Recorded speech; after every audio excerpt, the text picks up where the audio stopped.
Welcome to the Inside Texas press conference reaction. I'm Joe Cook. That's Evan Veith. Thank you for watching this video. Please like the video, subscribe to the channel. Of course, if you've not done so yet, go to InsideTexas.com.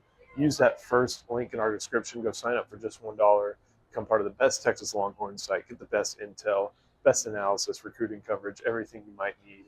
Covering the Texas Longhorns. And Evan, today, Steve Sarkisian, every Monday at 11:30, available to the media. And you wouldn't believe it, but the offense was a big point of focus, not just for the members of the media, but for Sark, and a lot of him taking it himself and bearing a lot of responsibility. We'll get to that, but the question that kind of always pops up whenever an offensive play calling head coach struggles on offense is, do you have any will to maybe turn things over? And not surprisingly, Steve Sarkisian doesn't want to turn that over, at least here in the middle of the year. Who knows going forward, but he's going to keep calling the plays right now. Yeah, the reporter couldn't even finish his question before Sark was shaking his head, making it clear that hasn't been the case for him. It sounded like he has never thought about it, at least at the University of Texas, and clearly not during the middle of the season. It's not really going to accomplish much if you're given over the duties at this point of time. Maybe in the future that can be a talking point, but Steve Sarkisian immediately said, that's why I was hired. I was hired as an offensive coordinator to come here. Of course, the job at the University of Texas and at any other place is more than just that, and you couldn't have anticipated all what NIL would entail, but at the end of the day, this is an offensive coordinator coach, and that's how he's going to stick by it. And he did take a lot of responsibility for what happened on Saturday, and clearly not a good game for Texas. This is one of their lowest time of possessions you've seen the Longhorns have, only 132 yards from Arch Manning. But let's be clear, this Texas offense is ranked 80th in points, 81st in yards per game. It's the worst it's been in the Steve Sarkisian era, and it's fair to ask kind of about this play calling and what's going on with the offense right now. But Joe, it's clear that he's not going to give it up, at least at this point in the season, and also that he's going to evolve game over game. And he also talked a lot about kind of the play calling and the ideas that he had in this game that did eventually help get Texas the win. Yeah, I mean, I think one thing you always have to remember with all these coaches is they're always going to be way more stubborn than you would like for them to be. And Steve Sarkisian is getting paid $10 million right now, and a big reason why he's getting that paycheck at this point in his life is because of calling plays as a head coach. He's not really going to want to give that up. There's nobody to give it up to here in the middle of the year. Like, what are you going to do? Give it to Kyle Flood? Going to give it to A.J. Milwee? Going to give it to Neil Brown? Like, I mean, none of those guys are going to come in and solve what are structural problems with the offense as far as the O-line, inexperienced quarterback, really no difference makers at running back right now. Like, having a new voice isn't going to change anything. I've always been on the pro play calling train for Steve Sarkisian because I tend to agree with him. Like, that's why he got this job. But it's very interesting that you do bring up all the different, like, you got to do this, this, this, and this. Usually coaches give up play calling because they can't oversee that well. Yeah. This is kind of an instance where, like, the defense is great. The special teams played well. Like, seems like recruiting's in a good spot. It's just like that one area that's a little bit different and a little bit struggling. So it's a little bit different that way. I don't think we'll see immediate changes or anything like that. But I think what we did see with Steve Sarkisian today was him understanding that it's not great. You list those per play and different metrics, and you look at all the post-game win expectancy numbers and things like that from Stats of War and from SP Plus. Like, did we really get beat that bad? And Kentucky's the team on top. Not get beat bad. You're on the left side. Like, you give up 40 minutes of possession. Like, the offense is the problem right now. Yeah. And you were in Lexington and got to ask about this being a defense and special teams minded focused team. And sure, that's the case. But again, your offense is called by your head coach.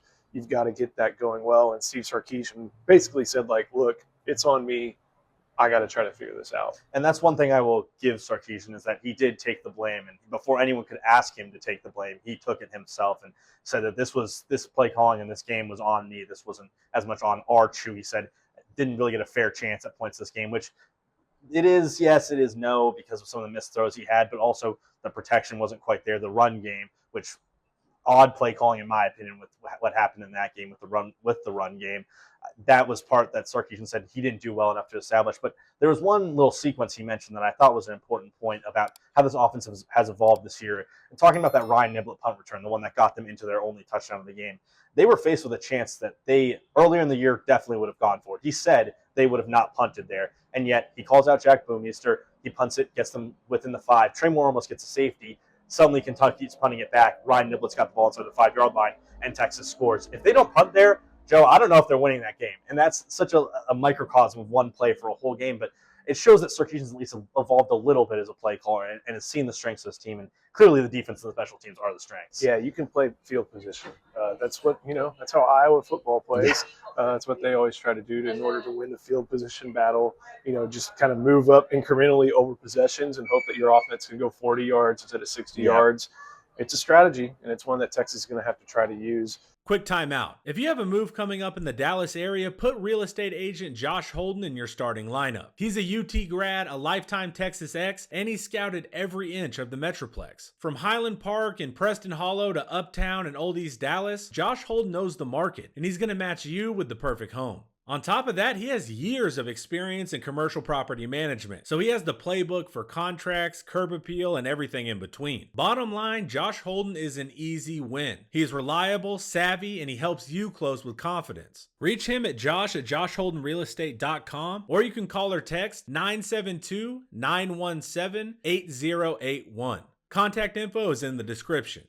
Last thing I guess to go over is, okay, here we go, another road game. And there was a good little social media bit going around. It's like, oh, wow, Texas is really an SEC team now because they are in a one-possession game on the road at night at Kentucky. Yep. And yes, there are all these problems and, stuff that we have the context of the previous 6 games for.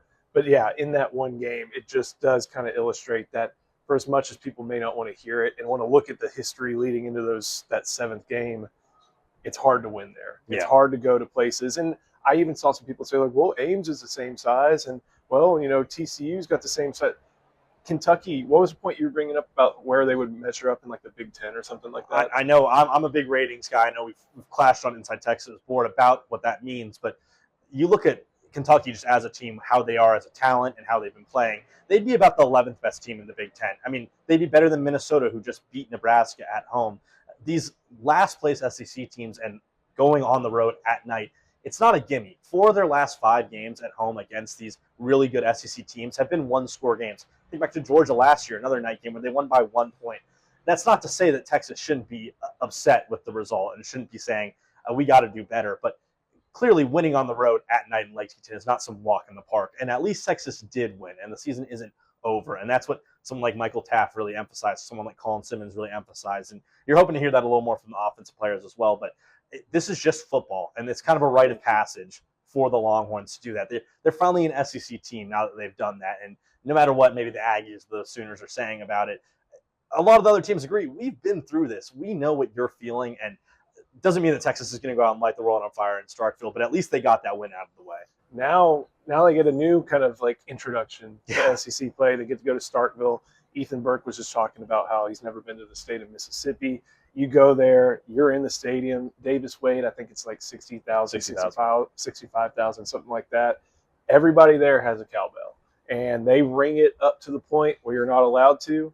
Then they make noise, and then when you can ring it again, they ring it again. Like, it's loud. It's something unique. It's something Texas players and coaches, for the most part, are going to have to make an adjustment to as they get ready to go play another road game in the SEC, this time against a team that last year, like, the score is going to show that Texas kind of kept punching and broke through. But Mississippi State had a good game plan, tried to make the most of it, really tried to ball control that game until about halftime before things broke through. And they're playing a lot better with Blake Shapen and a few other former Longhorns on that team. So it should be fun to track. We'll track it all week, not only here, but also on InsideTexas.com. So make sure you go there. First link in our description. Sign up for just $1. Get access to the best Texas Longhorns website. Join the best community and get all the best intel. Make sure you like this video. Make sure you subscribe to the channel. We'll see you next time on the Inside Texas Press Conference Reaction.